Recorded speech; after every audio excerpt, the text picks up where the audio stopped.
La famille aux secrets interdits. Partie 1. Dans une grande ville d'Afrique de l'Ouest, il existait une famille qu'on appelait les Diamants. Pas parce que c'était leur vrai nom, mais parce que partout où ils passaient, tout brillait autour d'eux. Le père, Monsieur Kofi, un homme à la carrure imposante, sortait toujours vêtu de costumes taillés sur mesure, des montres en or massif accrochées à ses poignets et des lunettes teintées qui masquaient son regard dur.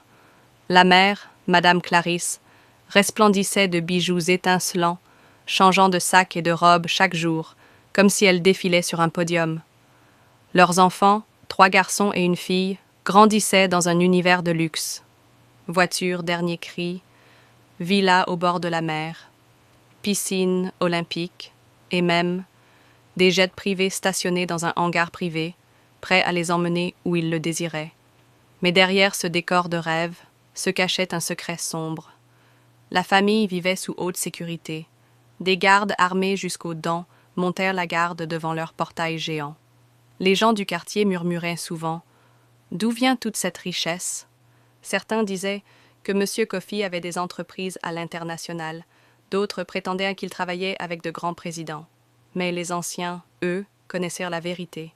La fortune des Diamants reposait sur des sacrifices occultes. Tous les ans, lors d'une nuit précise, ils devaient offrir en secret le sang d'une femme vierge au fétiche ancestral qui leur avait donné le pouvoir, la gloire et la richesse. Pourtant, malgré ce pacte macabre, la famille paraissait unie et heureuse. Les enfants ne savaient rien de l'origine de leur richesse. Ils croyaient simplement que leur père était un homme d'affaires prospère et que leur mère était une grande dame influente. La fille, Priska, était douce et rêveuse. Elle rêvait de devenir médecin pour soigner les pauvres, car au fond d'elle, malgré le luxe, elle ressentait la souffrance du monde extérieur. L'aîné, Junior, aimait les grosses cylindrées et passait son temps à exhiber ses bolides dans la ville. Les jumeaux, Daniel et David, vivaient dans la fête, toujours entourés d'amis, de musique et de champagne. Tout semblait parfait, jusqu'à cette nuit où le fétiche réclama de nouveau son dû. Ce soir-là, dans la salle secrète de la villa principale, une pièce interdite aux enfants, Monsieur Kofi et Clarisse allumèrent des bougies rouges. Le sol était couvert de symboles mystérieux dessinés avec du sang de chèvre. Une voix grave, qui ne venait de nulle part, résonna dans la pièce. « Le temps est venu. Offrez une vierge, sinon tout ce que vous possédez s'effondrera. » Clarisse frissonna. Elle aimait sa vie de luxe, ses bijoux, sa réputation, mais plus que tout, elle aimait ses enfants. Elle regarda son mari, inquiète. « Et si... cette fois, on refusait ? Nous avons assez de richesses. » Kofi serra les poings. « Tu sais que c'est impossible. Sans ces sacrifices, nous redeviendrons poussière.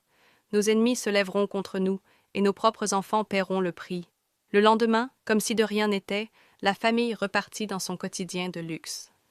Junior roula avec sa Ferrari rouge flamboyante, Priska alla à l'université dans une voiture blindée, les jumeaux firent la fête avec leurs amis.